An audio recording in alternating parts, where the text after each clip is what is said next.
اگر مخالفت ہے، اگر کوئی سامنے سے مقابلہ کیا جا رہا ہے، کوئی پرسیکیوشن ہے، کوئی تکلیفیں دی جا رہی ہیں، تو ادفع باللتی ہی احسن، تمہاری طرف سے مدافعت خوبصورت ترین انداز میں ہونی چاہیے۔ ایسا نہ ہو کہ تم گالی کا جواب گالی کی شکل میں دو، لوگ گالیاں دیں تم دعائیں دو، ایسا نہ ہو کہ تم پتھراؤ کا جواب پتھراؤ کی صورت میں دو، لوگ پتھراؤ کریں تم پھول پیش کرو۔ یہ طرز عمل جو ہے داعی کے لیے، جو پکارنے والا ہے، بلانے والا ہے، اس داعی کے لیے جو طرز عمل ہے وہ کیا ہے؟ اور کس قدر خوبصورت بات،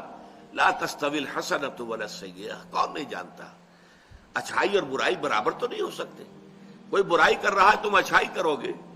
ایک دفعہ نہیں، دو دفعہ، تین دفعہ ہوگا تو اس کا دل پگھلے گا کہ یہ اللہ کا بندہ کیسا ہے، میں اس کے ساتھ بری حرکت کر رہا ہوں، میں اس کو ستا رہا ہوں، میں اسے چڑھا رہا ہوں، میں اسے تکلیف دہ باتیں سنا رہا ہوں، اور یہ بجائے یہ کہ جواب دے مجھے ترکی بترکی، یہ اچھی باتیں کہہ رہا ہے، بڑی میرے لیے جو ہے دعائیں کر رہا ہے، تو آخر دل اثر کی۔ فَإِذَا الَّذِي بَيْنَكَ وَبَيْنَهُ عَدَاوَةٌ كَأَنَّهُ وَلِيٌّ حَمِيمٌ، اس عمل کی تاثیر یہ ہوگی کہ آج جو تمہارا بدترین دشمن نظر آ رہا ہے وہی تمہارا نہایت گرم جوش حمایتی بن جائے گا۔